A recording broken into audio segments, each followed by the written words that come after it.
And we are live. This is a very perplexing story, shall we say, to say the least. Ghislaine Maxwell. Wow. Now, in the news big time, as all of this Jeffrey Epstein stuff comes to a head, it is great to have you all here. We've got a very big show today. I am Trish Regan, and it looks as though Epstein's ex is suggesting she'll come forward and testify before Congress. She's threatening to reveal names. She's threatening to reveal the entire list. You know, we'll see if she makes it, right? Because I think Jeffrey tried that once before. It didn't work so well. Anyway, it is very clear that this is very much a focus, I think, from everyone right now. Again, we are live right now. We are live, and it's great to have you all here. And I appreciate you subscribing. I appreciate you. I'm just letting the team know that we want to make sure that we get out a tweet to let everybody know we are here live. It's great to have so many of you here. Do me a favor, make sure you hit the bell so that you know exactly when I'm going live. It would be great. Anyway, we've got all that going on. We're going to dig into it because, you know, my buddy Dan Bongino, like, he's completely getting the shaft here. It completely stinks for him because he's such a good guy and he doesn't deserve any of this.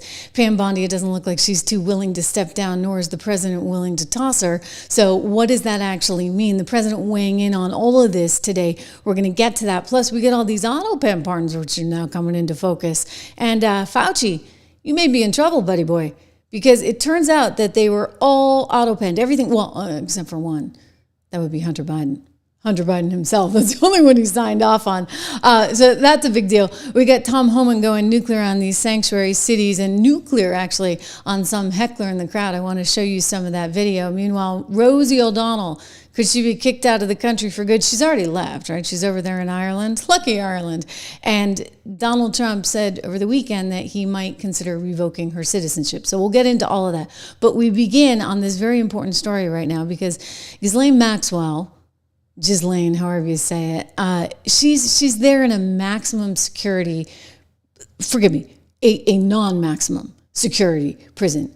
And Epstein's ex, Ghislaine, is now apparently, reportedly, willing to talk, offering to come in and testify before Congress. What do you know? And offering to cough up that so-called list of people that may have engaged in some a really bad and criminal behavior.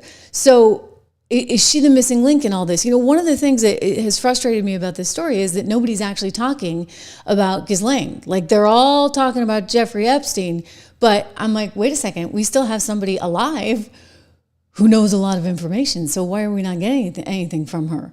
Unless, of course, she knows what's going to happen if she starts singing like a canary, dare we say, and that gets into something I do want to talk about, and whether or not he was indeed a spy for intelligence agencies. So there's a big story in the Daily Mail today saying that she is willing, she's communicating that she's willing to come forward and testify before Congress. Even just suggesting this or planting a story like this is actually very risky for her. I mean, think about if you're to believe into the idea that her dad was a spy, possibly for Israel or the CIA. It's been suggested even the KGB. Who knows, right? But he may have been selling intelligence. If she's from that family business line, if you believe that, I kind of do myself, and we can talk about that some more. But this is a risky thing for her to come out and even communicate, because what's going to happen? Well, you know, she saw what happened to her dad. She saw what happened to her ex-boyfriend and her business partner, apparently. And she's got to be looking at this and saying, wait a second, is this going to happen to me too? Apparently they never offered her a plea deal. And so now she's like, okay, well, you know, I can put some of this stuff to bed. So will she actually be brought before Congress to testify? Of course, the Democrats would love it. And they may be even the ones planting this story at this moment in time. But she's also trying to use whatever leverage she has to try and get out of this 20-year sentence. Because don't forget, this woman is sitting in jail. And she's been sitting in jail, and she is arguing that she shouldn't be in jail because given what happened with that sentence that was delivered courtesy of Alex Acosta, who was the Attorney General of Florida back when Jeffrey Epstein was first brought in, given that sentence, which was very, very light, he wasn't to have been prosecuted, nor should anyone who have been associated with him have been prosecuted. There was some kind of like blanket statement in there. And so her lawyers are trying to say, hey, you know, the fact that this thing was already out there in Florida means you can't and shouldn't have prosecuted her again.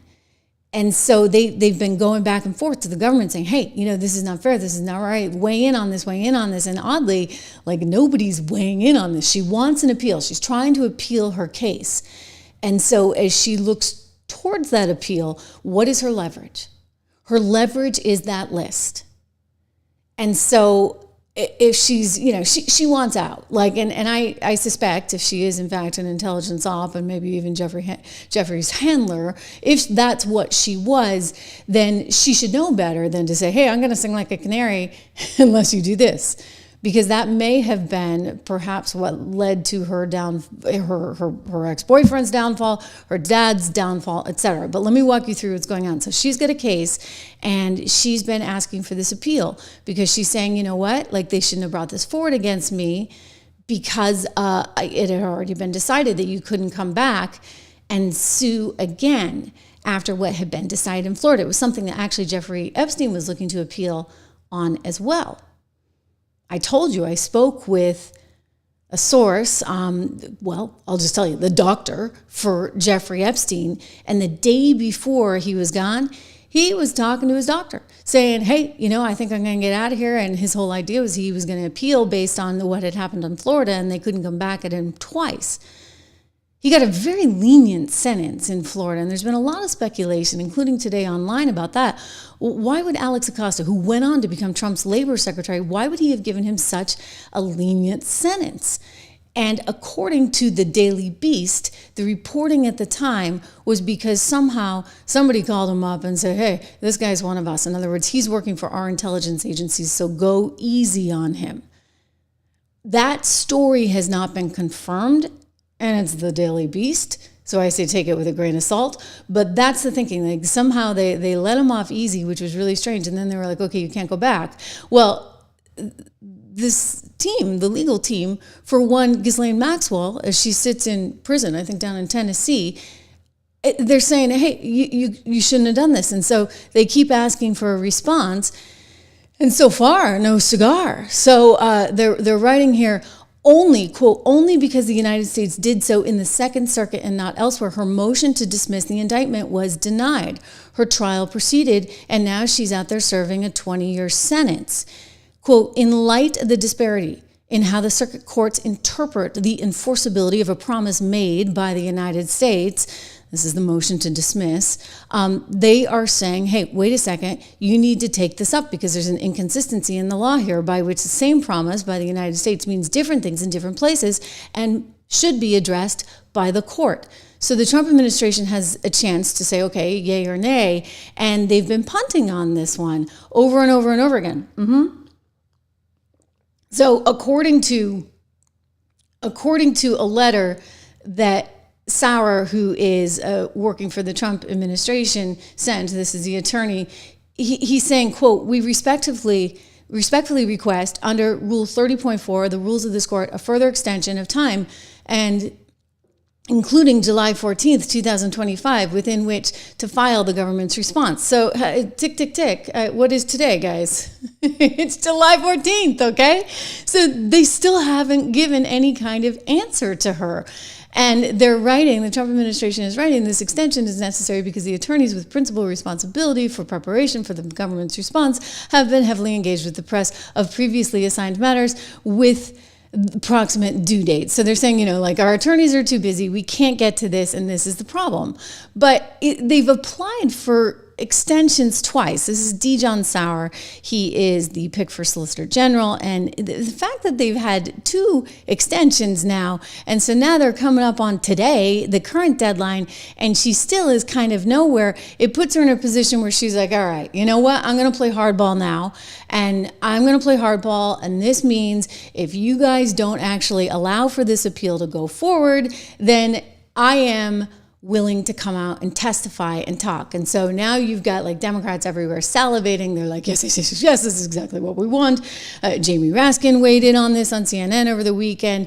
MSNBC, of course, is going crazy. And they want this divide, if you would, in the MAGA party and in the MAGA base. And it's happening. It's happening in real time because people are like, wait a second, you promised this, and now why aren't we getting it? I have some theories as to why we're not getting it. And I think that a lot of stuff may have, in fact, been destroyed. If you believe, which I'm sorry, I just do. And this is just, Trish Regan's got a hunch, but I kind of feel like this was an intel gathering operation, and it may have been with our blessing, so to speak, because I don't believe that Israeli intelligence would be operating here in the United States, allowing for our citizens to be spied upon without our knowledge.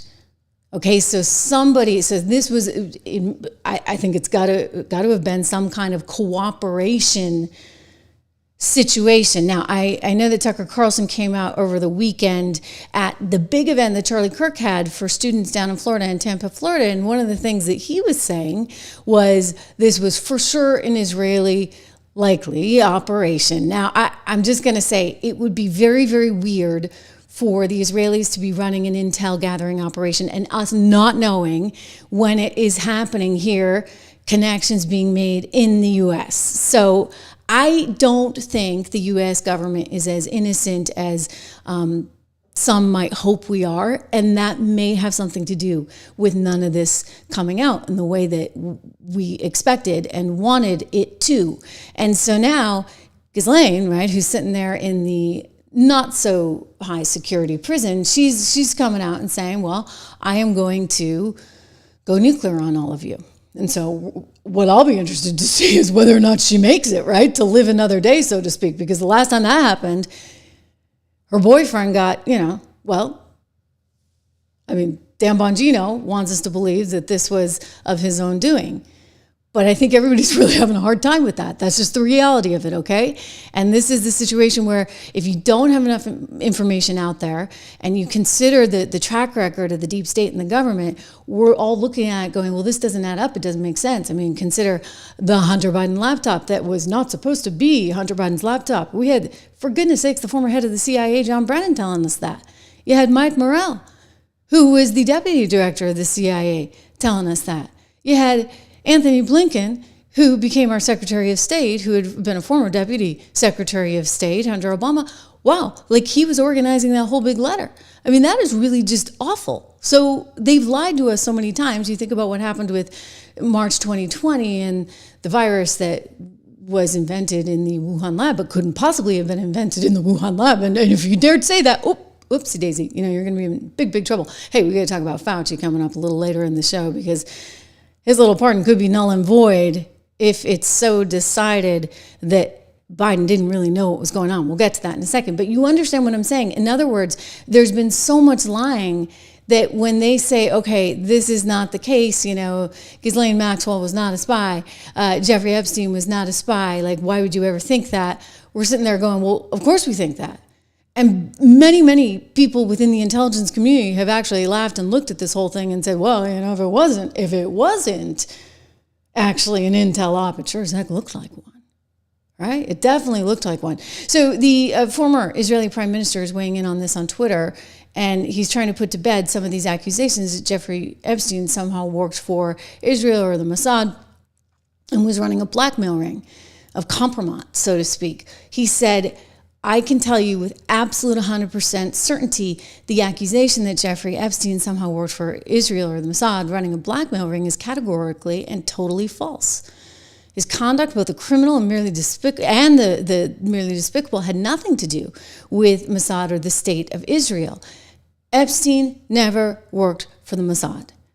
Of course, if you're the Mossad, you think you're going to own up to that? I mean, come on. Right? That's not actually ever going to be admitted.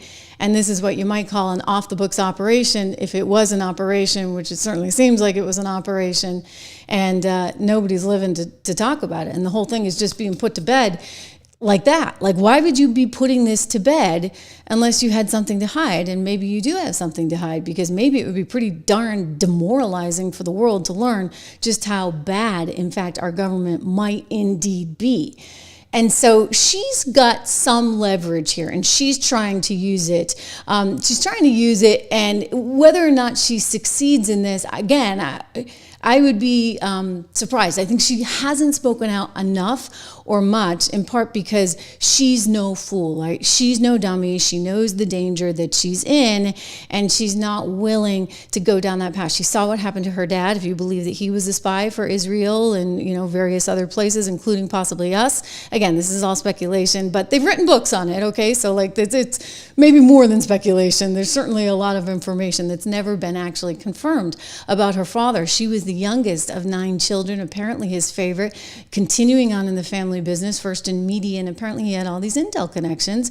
And it's thought that maybe she even hand-plucked, if you would, one Jeffrey Epstein, who was nothing but a math teacher at Dalton, a fancy private school, interesting, high school. And younger school, actually, a math teacher there in New York City. And she plucks him out after he had kind of been down on his luck as a trader on Wall Street. And suddenly, by the way, introduced by the guy who started Victoria's Secret Limited Brands, Wexler, who was allegedly very close to a lot of intelligence ops as well. So somehow she gets introduced to him, befriends him, so to speak. I mean, you gotta ask the question, was she like the handler? I mean, if you believe that, and again, like I'm admitting my own biases, I have a hard time with what they're trying to tell us to, don't look here, don't look here, don't look here. It almost makes you want to look there more, right? I mean, this was so badly rolled out. And a lot of people, and I get it, are seeking justice here. Not they want justice for the victims, obviously, and they want some kind of accountability. If people were doing bad stuff, like, we should know about it. 1, in terms of the list, so to speak, and 2, in terms of what our government may have known or not known. And that's not right either. And I just get the sense that we may not see what we want because I think a lot of it got put to bed already.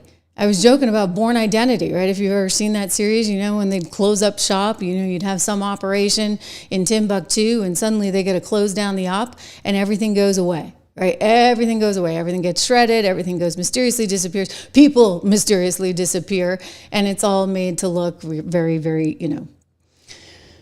very legit, except. So now you got a big giant mess, okay? You got a big giant mess. Not just in terms of how it might look if it seems as though the U.S. knew this was going on, but you also just have a mess in terms of, politically speaking, for MAGA itself. And this is one of my concerns. I mean, Donald Trump weighing in on Dan Bongino saying he's going to quit. I can tell you, Dan has no interest in carrying anyone's water and doesn't want to be lied to and may actually feel like he got a really raw deal. And you know what he did? He did, because he was out there having to promote a point of view that was obviously very different than anything he had told us previously, especially on his podcast. And, did he believe it? I have a hard time thinking that Dan would tell us something that he didn't believe. But it was also like he was sort of set up in a way, right? He was sort of set up. Don't forget, he and Kash Patel went on with my good friend and former colleague, Maria Bartiromo, to say, there's no there. And people were like, wait, what?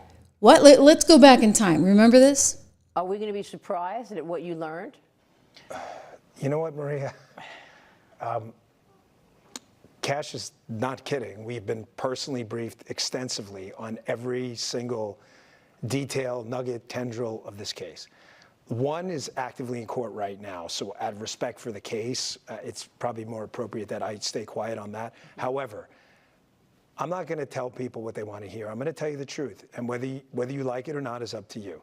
If there was a big explosive there, right? Given my history as a Secret Service agent and my personal friendship as a director does with the president, give me one logical, sensible reason we would not have.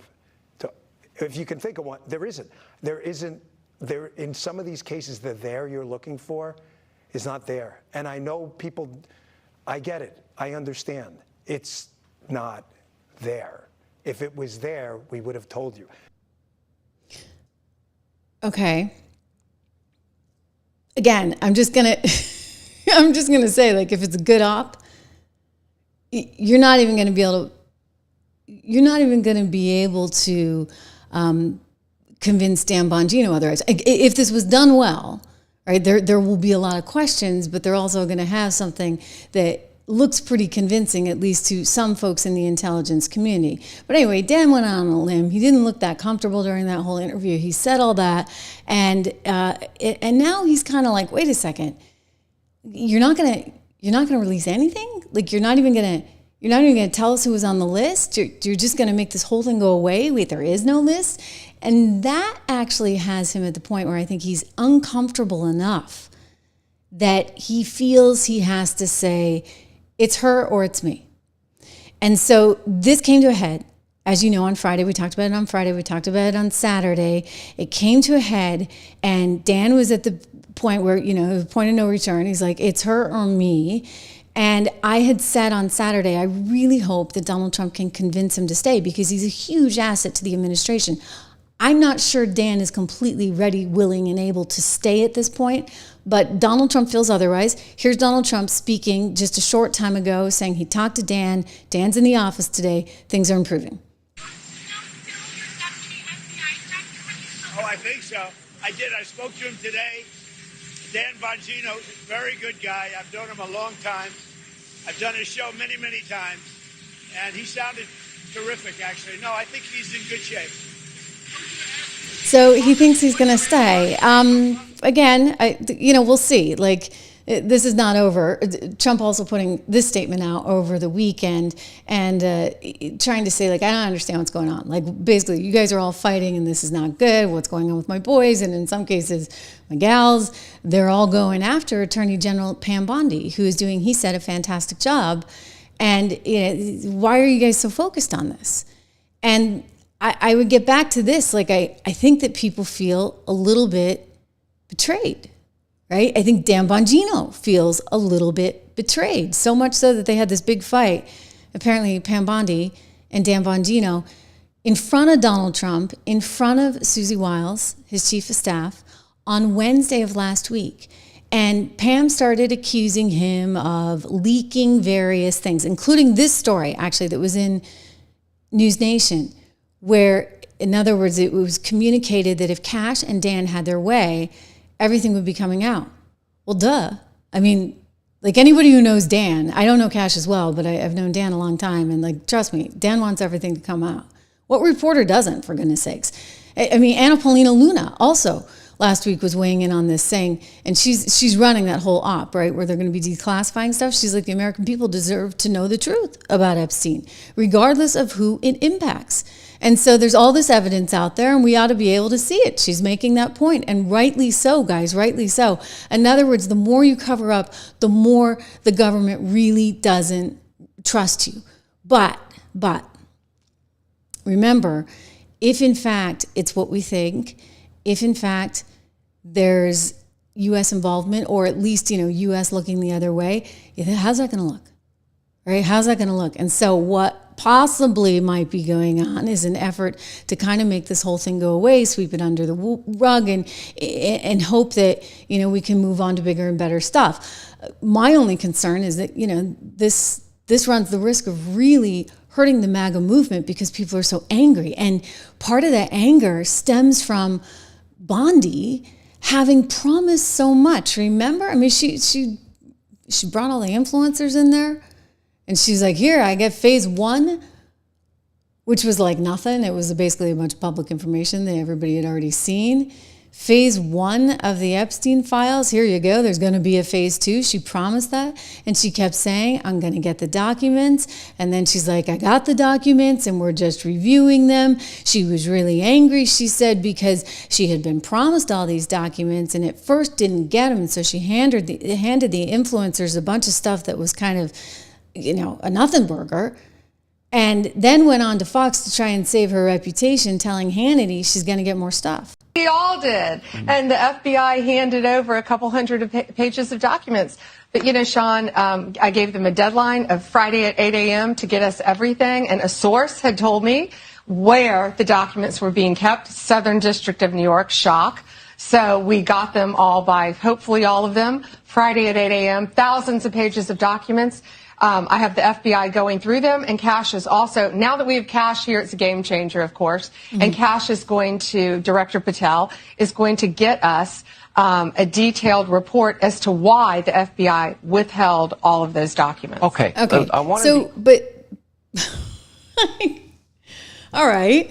Well, we never really got that detailed. In fact, it sounds like the FBI would just love to release everything, but Pam doesn't want them to, or somebody doesn't want them to, right? I mean, she told us she had the goods, and now she wants us to believe there's no list. Released about 120 pages of documents, and I started asking for these documents right when I came into office and before Kash Patel was in there. So I ended up getting about 120 pages. We carefully redacted them, of course, to be sure the 254 women who are victims of their personal information was redacted and out of there to protect them. So I'm going through it and I kept saying, there has to be more, there has to be more. I'm assured that's it. Kash asked the same questions. Assured there's no more. I found out, this week that a source told me New York, SDNY, they're sitting on thousands of pages of documents regarding Epstein. Thousands. And of course, you've seen the very strong letter. We will get everything. We will have it in our possession. We will redact it, of course, to protect grand jury information and confidential witnesses, but the American people have a right to know. And Donald Trump is the most transparent president. Okay, so if she believes that the American people have the right to know what happened, like how did it change? I mean, and why on earth did she keep telling us she had it all? Like, what was that about? A whole bunch of false promises. DOJ may be releasing the list of Jeffrey Epstein's clients. Will that really happen? It's sitting on my desk right now to review. That's been a directive by President Trump. I'm reviewing that. I'm reviewing JFK files, MLK files. That's all in the process of being reviewed because that was done at the directive of the president from all of these agencies. So have you seen anything that you said, oh my gosh? Not yet. Not yet. All right, not yet. And yeah, she had it all, right? She had it all. And she was going to bring it all forward. It was just a moment of time. We were supposed to wait. Here she is speaking with reporters. No, the FBI, the FBI, they're reviewing, there are tens of thousands of videos of Epstein with children or child, and there are hundreds of victims. And no one victim will ever get released. It's just the volume, and that's what they're going through right now. The FBI is diligently going through that. I haven't seen that statement, but I'll call him later and find out. Okay, so it sounds kind of like she wanted to blame the FBI. Like, the FBI is going through this. We can't release this because of the FBI. And then, Dan and Kash are sitting there, certainly Dan, and they're saying, but wait a second, well, why can't we release some of this stuff? So that's the question, like, why can't you? And then we learn, because there is nothing? There's nothing to release at all? And that's where I think you're getting into the sticking point, because to say that there's no list and to try and shut it all down, that's where we're kind of having a problem. Now, don't get me wrong. I think that there's going to be serious consequences, political consequences for MAGA if this all gets swept under the rug. And that's actually my concern right now, because I think that this can kind of take on a life of its own. And suddenly when you have big time MAGA influencers agreeing with the mainstream media, then we're kind of in trouble, okay? Like that now it's like, oh, okay. And they're, well, Tucker said this and Laura Loomer said this. And the danger here now is what happens if they do try to continue, because it's bigger than Pam, okay? Like Pam, look, Pam, we've said this before, maybe she's not the best at the gig, and maybe Pam shouldn't be in that job. I think that job should be somebody who is a brilliant attorney and a phenomenal manager. I don't think Pam is, I think she likes going on TV. I didn't disagree with my former colleague, although we just overlapped for like a very brief time at Fox, Megyn Kelly, who spoke about this over the weekend.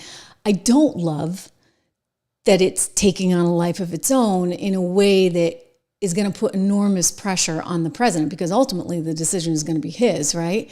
And that's going to be extremely tricky. But Megyn's not wrong when she's like, what the heck is Pam Bondi doing in the job? The problem is, I think that this problem, vis-a-vis whatever happened with Epstein, is bigger than just Pam Bondi.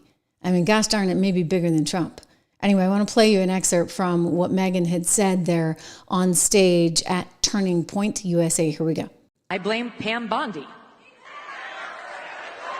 I'll tell you why, okay?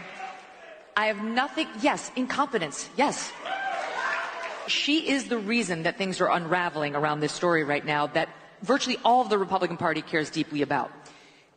Who have you seen? Pam Bondi. She has never missed an opportunity to go on television and dangle sweet nothings that might be coming your way. Try to lead you to believe that she's got it, it's on her desk, it's coming tomorrow, you're going to see something on Epstein. And it was a tease. So you either believe that Pam Bondi was telling the truth then, or that she's telling the truth now. But both cannot be true. She was either lying when she was... Yeah. All right. So what's going on, Pam? Really? Again, I just say that we got to be a little bit cautious here because look at how they're just coming out of the woodwork. You got Jamie Raskin going on MSNBC saying, okay, you know what? I want to get this list, or at least the part with, and then they're making accusations about Trump, which I do not believe to be true and don't have anything to do with this. But you know what? They're going to feed that conspiracy. So here we go. Here's Jamie Raskin, a congressman, speaking on his favorite network. At that point, this is a matter of public interest. All of this would have come out during that last trial, but it didn't come out, and all of it should come out. I sent a letter to the Attorney General saying all of these files should be released. Certainly the ones that mention Donald Trump, they should be released. How can Donald Trump get away with campaigning for the release of these files and the whole Republican Party be demanding it, and Pam Bondi say that there's a client list sitting on her desk, and then all of a sudden they want to wave a magic wand and make it all go away? So, look, I think this is a serious matter. It's not just about the division on the right. It's a serious matter that we should know. So you see where they're going to take it. Incidentally, Pam has responded to that saying, you know what, I misspoke. I didn't mean a list per se. I meant the files. Well, that was a heck of a misspeaking thing to say, right? Because it just ignited everything. Here she was just the other day saying, you know, there actually was no list. And we're all like, really? And by the way, Maxwell's still in prison. Maybe not for long. Go ahead. Sure. First, to back up on that, in February, I did an interview on Fox, and it's been getting a lot of attention because I said, I was asked a question about the client list, and my response was, it's sitting on my desk to be reviewed, meaning the file, along with the JFK, MLK files as well. That's what I meant by that. To him being an agent, I have no knowledge about that. We can get back to you on that. And the minute missing from the video, we released the video showing definitively, the video was not conclusive, but the evidence prior to it was showing he committed suicide. And what was on that, there was a minute that was off the counter. And what we learned from Bureau of Prisons was every night, they redo that video. It's old, from like 1999. So every night the video is reset, and every night should have the same minute missing. So we're looking for that video to release that as well, showing that. Guys, I mean, Bongino totally got a raw deal, right? He had a great show. Who the heck needs that? Then you got to go out and cover for this mess. And it is a mess. All right? Because again, like you heard her, she wasn't even able to talk about whether or not Epstein was part of an intel community. That was an interesting answer. She said, well, we'll have to get back to you on that. I'm not aware of anything. I don't know anything about that. But that was an interesting answer. I suspect that, in fact, he absolutely positively was. I mean, how could he? I mean, it certainly looked like it, right? And I'm going to use what other people have said. Like, you know, if this was not an intel op, it sure as heck looked like one, for sure. You think about Ghislaine Maxwell herself, right? And now she's looking possibly to appeal this 20-year sentence. I just want to point out, you know, she was her father's favorite. Her father is believed to have been connected to Israeli intelligence, U.S. intelligence, possibly even having done some work for the KGB. So she came from this sort of family line of business. He was very instrumental in getting her, or Israel, I should say, it's believed, this so-called Promise software, which built in a backdoor for the U.S. and Israel, allegedly, to allow for this software to follow various people of interest, and it gave them, allegedly, this backdoor entry so that they knew what everybody else was looking at and what they were seeing. And if this software was that fantastic, is that the software that was actually on his home base, on his island in the BVI? That's a worthwhile, like, nothing's getting answered. Like, what happened to all the tapes and the cameras? Why don't we know anything about that? So if Ghislaine comes forward now, that would be a pretty big deal. Again, they're saying, you know what? She wasn't a spy. He definitely wasn't a spy. Actually, they haven't said that she wasn't a spy, but he definitely wasn't. And it just doesn't really add up. I keep going back to this idea that Jeffrey Epstein sort of came from nowhere and suddenly became uber wealthy, and we can't even fully document like where the source of the wealth was. Well, why not go through all the financial records? Why not have somebody do that? Like, that investigation should happen. And, you know, maybe the investigation needs to happen just so that the public has some kind of peace of mind. If there's no there, then do the full-on investigation, okay? Do the money tracing, figure out who was paying him and why. But if you're not going to do that, we're going to be stuck here left with all of these questions. And my concern is what those questions do now to MAGA as a whole. Because it leaves, I think, a very splintered faction where, you know, some people are like, okay, well, who cares? That's what the president has said. Like, why we're going to like waste all our time on this guy? Other people are saying, well, it's not just this guy. It's what possibly the government was doing or other governments were doing. It's the victims that were involved. And we want to make sure that people are held accountable. But it's obviously a complex thing because what you may find out is information that they really, really, really don't want you to have. I'm sorry, but this missing minute thing is bonkers. Like, we've talked about this. It's somehow they reset the cameras. It's missing. There's too many convenient things, right? You know, like they move him to a private cell so there's nobody else around, and then somehow the guys are taking a nap, the security guards, when this is all happening, and then people are thinking that maybe this video was actually tampered with as well, some of the metadata, and some of you guys have even emailed me information about this as well, but this is from Wired. But there's all these ambiguities about the video. It's all so freaking bizarre. And then on top of which, you know, you get this lousy rollout where they're like, we've got it, we're going to release it. Oh yeah, we need a little more time. The Epstein list, it's on my desk, Pam says. And then apparently there is no list. So I don't think anybody was born yesterday, and nobody appreciates being lied to. And Dan Bongino, if he was actually being encouraged to do some of the lying, I guarantee he doesn't want any part of it. And he's going to say, who the heck needs this? Thank you very much. Let me go back to doing my podcast every day where, you know, I can speak my mind as opposed to having to carry the company water.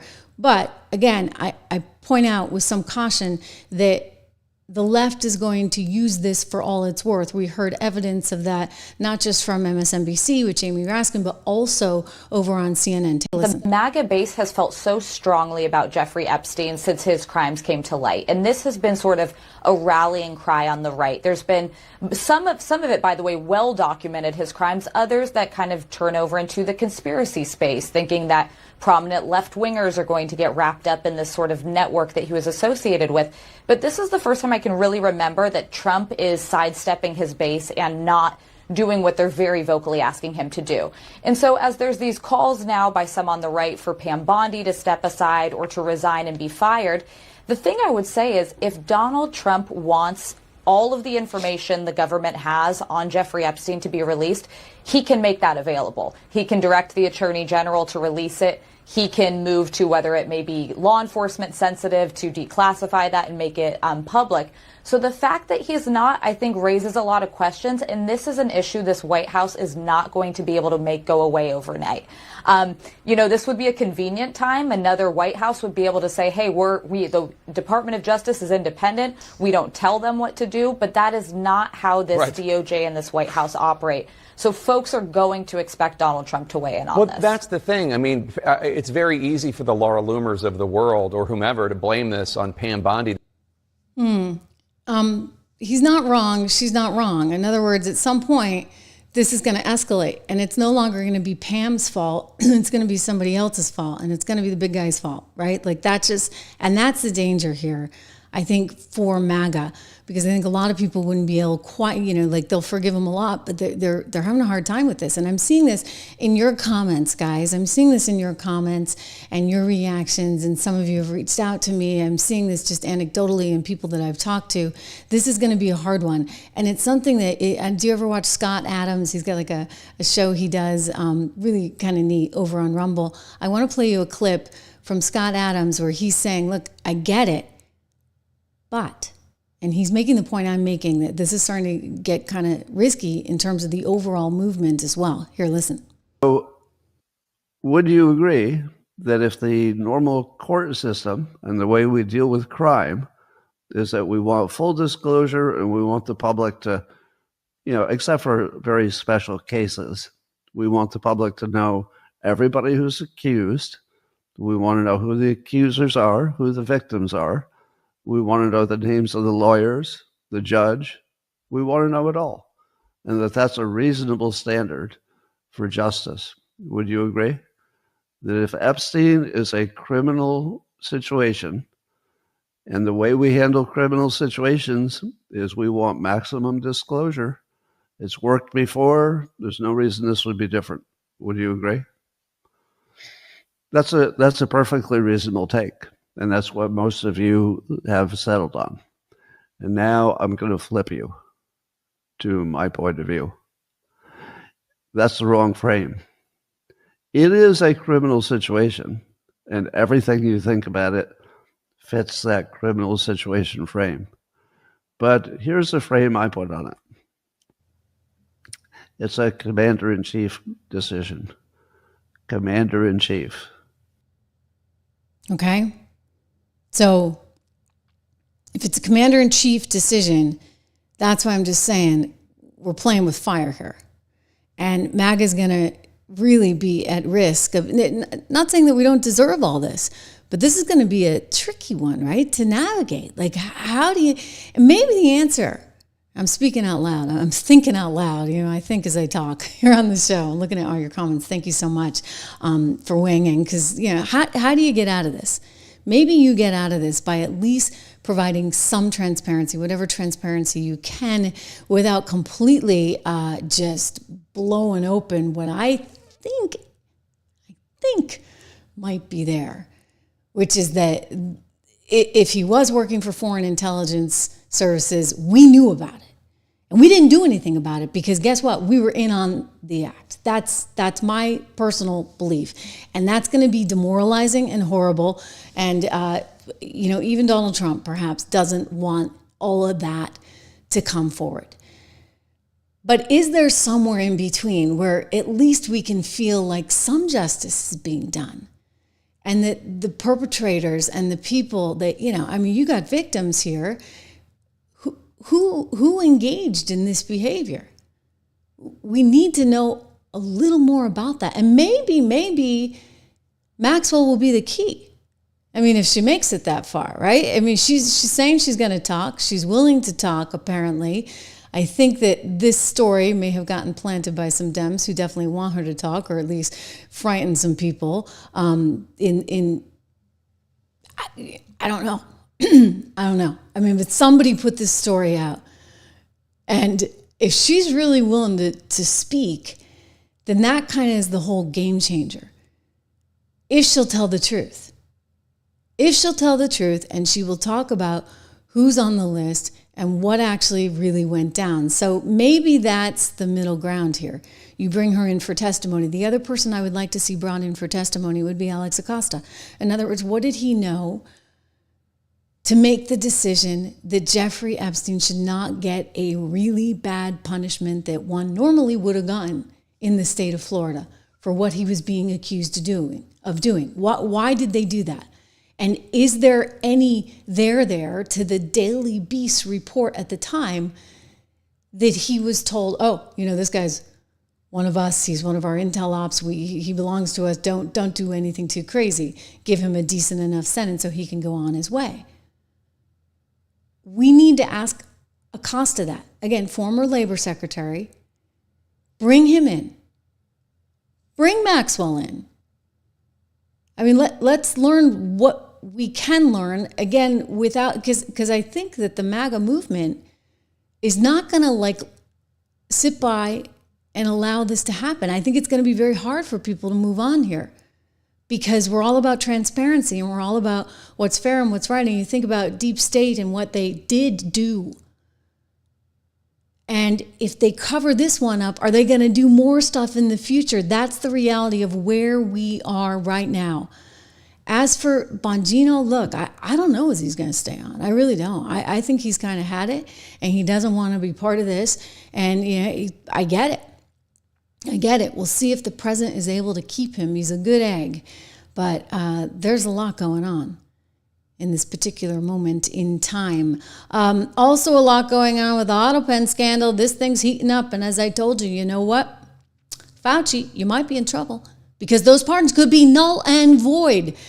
Biden doing a big New York Times article trying to say, he was involved in this. He made the decisions. They just decided to speed things up with technology. Well, I think that there's going to be some serious questions raised because it is believed that he actually didn't know everything that was going on. When he did actually want to do a pardon, he did his son, interestingly. But everybody else went right through the system. You're talking 8,000 plus at the end there. I mean, that's the most anybody's ever done. It was outrageous. Absolutely outrageous. You want to talk about people lying. For goodness sakes, he told us over and over and over and over again. Every interview he could, every chance he could get. Oh, I'm not going to pardon my son. Except that's the only one he legitimately really did do. Here's Donald Trump speaking moments ago on the autopen scandal from the White House. I mean, you're talking about the autopen. Look, the autopen, I think, is maybe one of the biggest scandals that we've had in 50 to 100 years. This is a tremendous scandal. And I know the people on the other side of see that desk, that Resolute desk? Unfortunately, he used it before me. But, we have our choice of 7 desks. They're all beautiful. But I chose the Resolute, and so did he, unfortunately. But the people on the other side of the Resolute desk, I know them. Lisa, the whole group, and they're no good. They're sick people. And I guarantee he knew nothing about what he was signing. I guarantee it. So that's what's going to come up. Did he really know anything about what he was signing? Was he in the right frame of mind? I mean, don't forget, it's hard to get to the bottom of. We do know that they didn't want to prosecute him, remember, because they didn't think he was in the right frame of mind. They said, you can't put this guy up in front of a jury. They'll just think he's a sad old man who can't remember anything. They were willing to prosecute Donald Trump for having taken, quote unquote, classified documents. Remember all of that. But nope, not Biden. And then when we tried to figure out what's going on, I mean, why is it, for example, that he has such an advanced stage of cancer for a simple test that should have been tested and the doctor should have tested him for goodness sakes, he's the president of the United States. Why would you not give the president the very best medical care in the world? And then the doctor just completely shut down, took the fifth. He's a worried guy. Were you ever told to lie about the president's health? On the advice of counsel, I must respectfully decline to answer. Did you ever believe the president was unfit to execute his duties as president?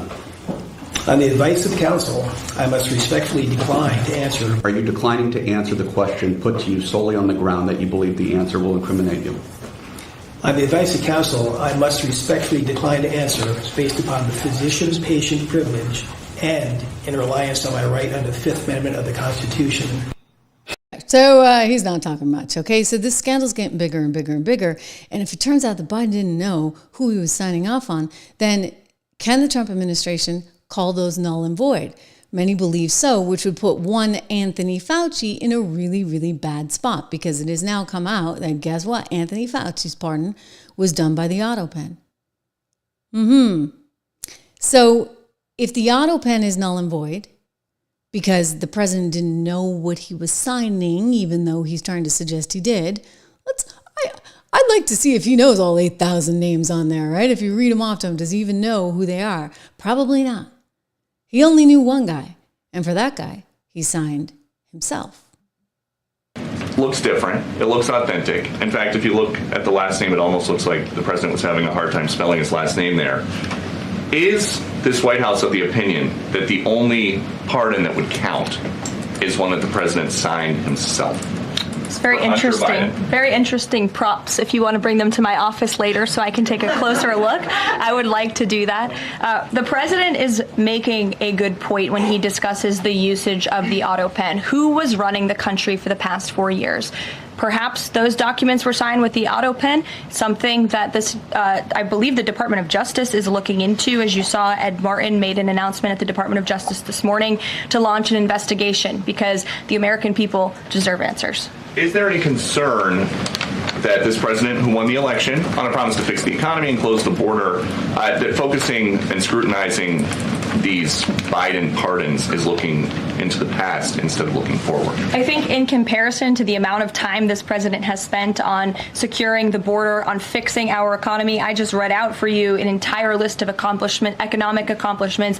Look at the border numbers. Look at the time and effort he's divulged into solving the global conflicts abroad. It pales in comparison, but it still, nevertheless, is a very important issue. And it was a huge issue that sent the president back to this White House. The Americans saw with their own eyes a mentally incompetent president, and they want answers for that, and the president believes they should have them. And something that just crossed, Caroline, how mad do you think President Trump is going to be when he finds out that Elon Musk said, "I'm sorry, but I just can't stand it anymore. This massive, outrageous, pork-filled congressional spending bill is a disgusting abomination." So, I would say this, though, as much as this president has promised transparency and, getting to the bottom of the autopen scandal is very much part of that, it gets back to still concern that we're not getting enough transparency when it comes to the conflict at hand, right? The entire rollout of this Epstein thing. Like, what is it that the FBI really believes in terms of Epstein? That is still going to haunt this administration. And I don't think there's like an easy path for them at this point, because for whatever reason, they're making a decision not to do this. They are making a decision. They wanted to do this, and suddenly it's getting shut down. And you got to ask yourself why. And how do they salvage themselves and not allow for the vultures on the left to come in and completely break up the party right before midterms, interestingly enough, right? That would be really bad. I got some stuff I want to show you.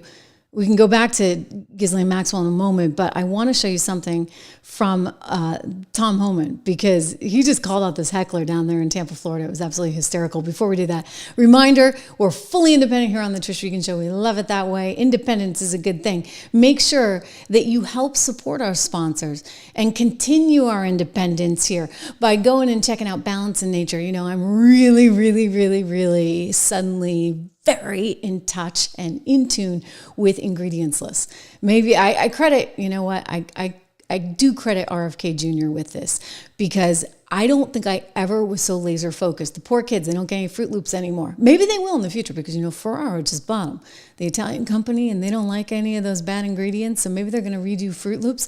But I took all the Fruit Loops away. The kids are like, my son's like, hey, what are you doing? I love my Fruit Loops, but they have that red dye in them. And I bring it up only because Balance in Nature, terrific vitamin products that they have on their website, there's none of that stuff. Like all those things, all those synthetic junky things like the red dye, et cetera, you don't have to worry about that with them. And it's important to know that even in your vitamins, right? You want to make sure that they're clean.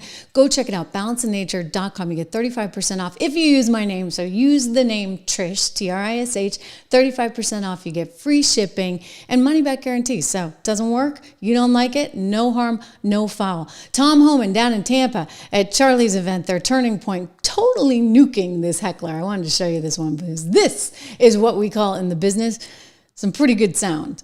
I mean, it gets a little, well, not so classy at the end, but it's okay. It's funny. It's funny, okay? Cheers. Pardon me? Are you an MS-13 member? It says so. Hey, that's okay. That's okay. I got a question. No. I got a question for you. Why don't you come up here and hand me that picture? Bring it.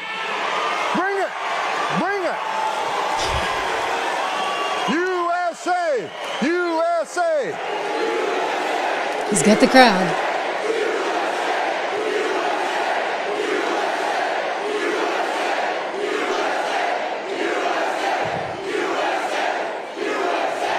All right.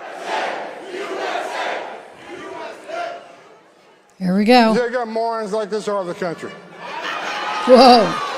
This guy wouldn't know it's like the surface nation. This guy ain't got the balls to be an ICE officer. He hasn't got the balls to be a Border Patrol agent. This guy lives in his mother's basement. The only thing that surprises me, you don't have purple hair and a nose ring. Get out of here, you loser.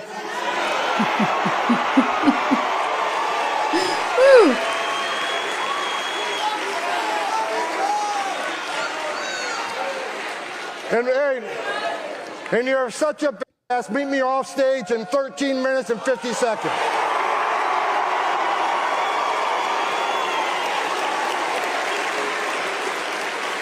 I guarantee you, he sits down to pee. Okay, I told you I got a little crude at the end.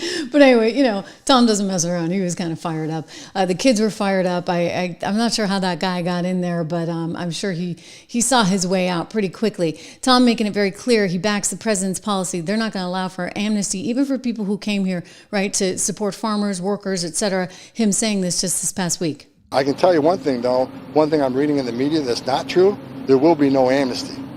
Yeah, no amnesty, absolutely none. It's coming at a time when a lot of these sanctuary city mayors are running a very real risk of being arrested. The president has already said, vis-a-vis Mamdani, who's running for mayor of New York City. Actually, Cuomo just announced a campaign as well today. So, we'll see where Mamdani gets. But Mamdani's running there for New York City mayor, and he has made it very clear that he intends to not cooperate with ICE at all, that he would stand directly in the way of that. The president responded by saying, well, then we would arrest him. So it seems to me that the same logic would apply right here. And division. Look, we are a welcoming city ordinance. Our local police department will not ever cooperate with ICE. Whatever their constitutional authority is. Yeah. Well, if you're not going to cooperate with ICE, despite the fact that they do have constitutional authority, then you may very well find yourself under arrest. Donald Trump certainly communicated that quite recently when asked the question. Mr. President, your beloved New York City may well be led by a communist soon, Zoran Mandami, who in his nomination speech said he will defy ICE and will not allow ICE to arrest criminal aliens in New York City. Your message to communist Zoran Mandami. Well, then we'll have to arrest him. Yeah, we'll have to arrest him, he said. Okay? We will have to arrest him. So when you consider Brandon Johnson saying that one last week, you consider what's already been said from the president, you consider where Tom Homan is on all of this, I would not be surprised if we start seeing some of these arrests. You consider what happened already in New Jersey with the congresswoman. Oh, you know, I got to say it like once a show. LaMonica MacGyver getting herself indicted, now having to file a non-guilty plea. She says she's not guilty because guess what? This lady's getting charged with violating Title 18 U.S. Code Section 111A1 for assaulting, impeding, and interfering with law enforcement. And when you look back at that video, it really seems that she was actually assaulting. And that takes it to another level, right? It's one thing if you're Karen Bass and you're saying we're not going to cooperate, or if you're Brandon Johnson in Chicago and you're not going to cooperate, that's one thing. But if you're doing what LaMonica MacGyver was doing, and you're like showing up and then physically trying to push your way through as she was, you may have a whole other problem.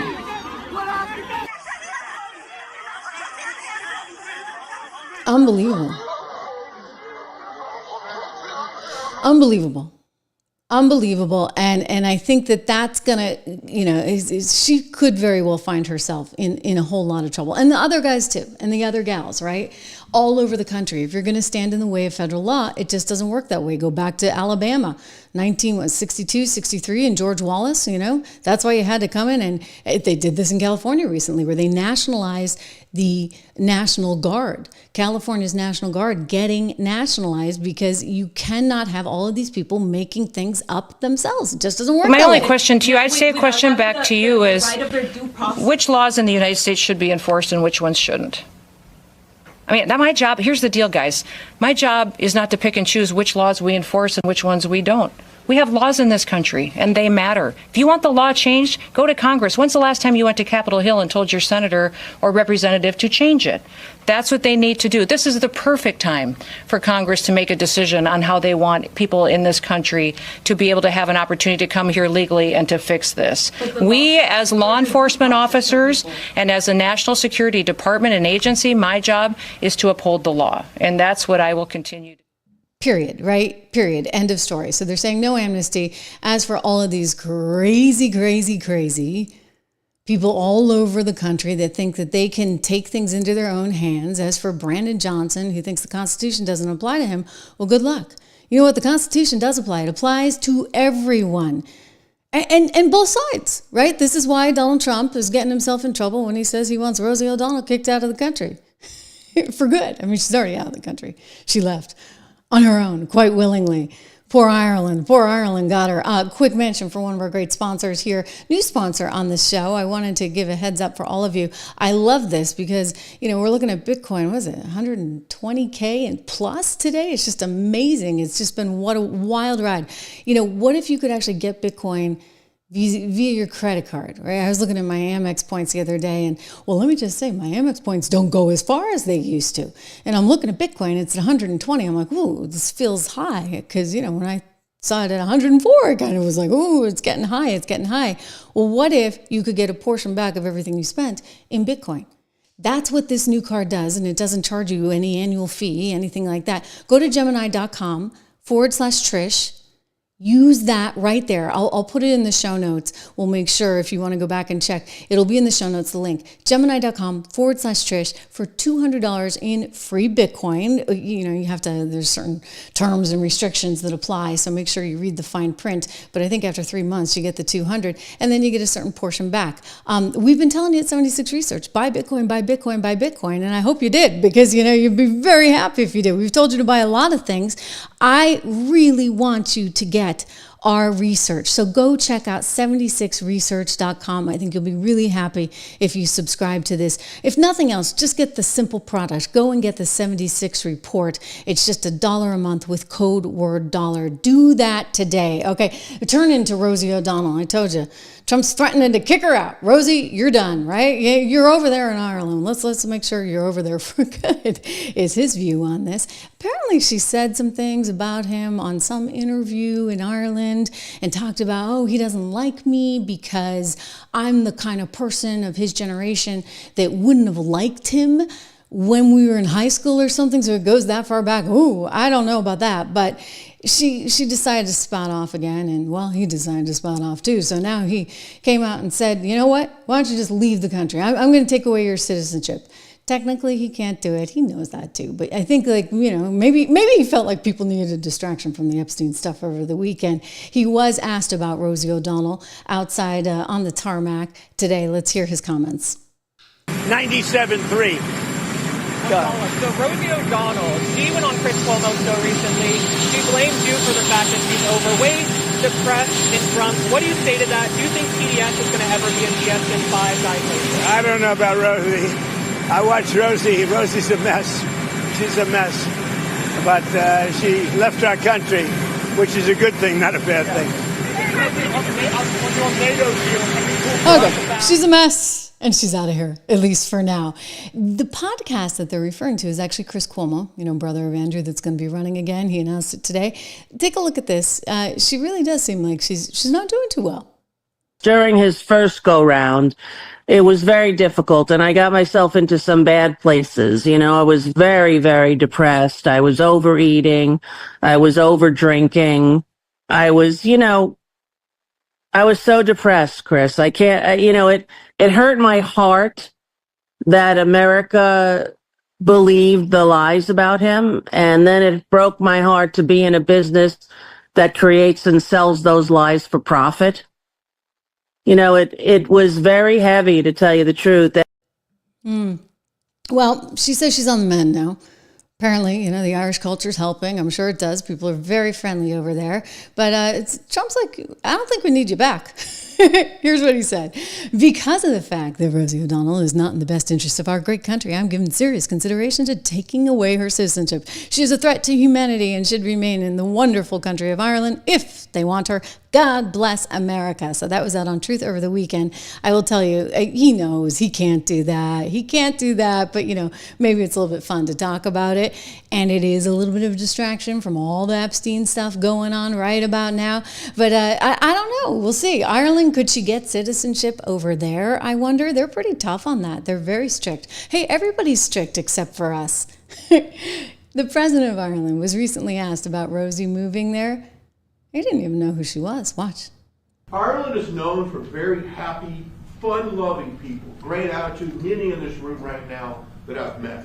Why in the world would you let Rosie O'Donnell move to Ireland? I think she's going to lower your happiness level. It's true. Thank you. I like that question. Mr. Do you know you have Rosie O'Donnell? Do you know who she is? No, he doesn't know who she is. You're better off not knowing. You're better off not knowing, he says. So that was well played. But don't forget, this is a feud that goes way back, way, way back. It got brought up when Fox tried to kind of take him down. They weren't so crazy about Donald Trump running back in 2016. And one of their hosts asked some pretty pointed questions. He played it off pretty brilliantly, kind of with a laugh, but it was wild. Remember? Let me take you back in time. Mr. Trump, one of the things people love about you is you speak your mind and you don't use a politician's filter. However, that is not without its downsides, in particular when it comes to women. You've called women you don't like fat pigs, dogs, slobs, and disgusting animals. Your Twitter account... Only Rosie O'Donnell. No, it wasn't.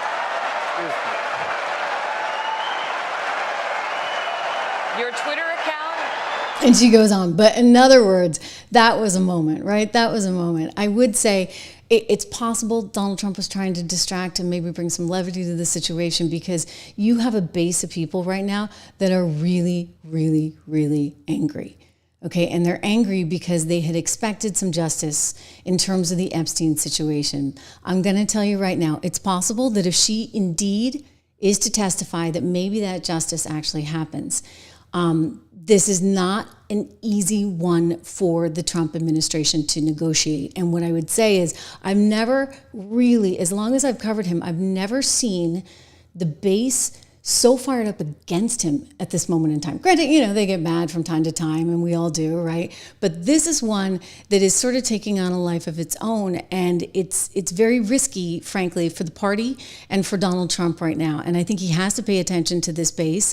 He understands this base, and they're not going to be satiated. They're not going to be satiated until they really have better clarity. And, I don't know how you do this. Maybe you just need to come out and say what it is. Like, maybe, okay, he was an intel op or this, that, and the other. Maybe some of this needs to get admitted. Maybe if this Maxwell woman comes forward and testifies, we'll get some greater clarity. But I don't think she's going to do it. Guys, like this, if this is as bad as we think it is, it's like case closed. Like, there's stuff that you're not going to see. I don't know why Pam told us she had thousands and thousands of pages and tens of thousands of hours of tape. But like, as much as you want to scapegoat her, Like, this is bigger, okay? This is bigger. And so my frustration is, I don't know if we're really going to see things not, maybe not for 20, 30, 40 years. This is one that maybe they got out over their skis on in a pretty massive way, because for you to go on television and tell us you got this, you got that, and it's all going to come out, you even why invite the influencers to the White House? Why do that to them? Like, do you think they're actually going to just carry your water for you nonstop? I mean, the one beauty about having such a free press as we do right now with independent creators is that we don't have to carry anybody's water. We can say exactly what we think when we want to say it, right? And that's a very different kind of media than historically administrations have been used to. And think about this. This was there during other administrations, and for whatever reason, they never, ever, ever moved forward with it. Doris correcting my pronunciation. Think Ghislaine, and there's no safe. There goes my French, right? We'll work on that. I'll have to learn how to pronounce her name. We're going to go with Maxwell for now, but thank you, Doris. I think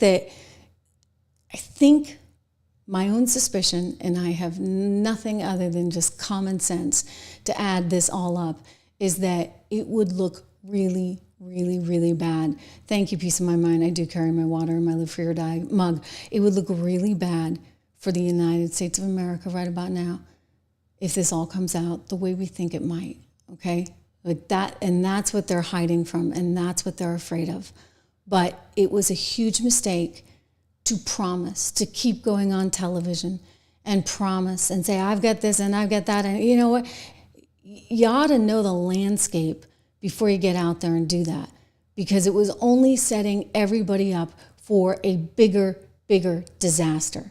Guys, do me a favor, make sure that you subscribe to the show if you're just joining us here for the first time on the Trish Regan Show, and hit the bell so you know exactly when I'm live. We're going to be back with more on this story. I'm not giving up. I got good sources, and I'm hearing a lot of things, so we'll be back on it with you here live again tomorrow. Thank you for everything.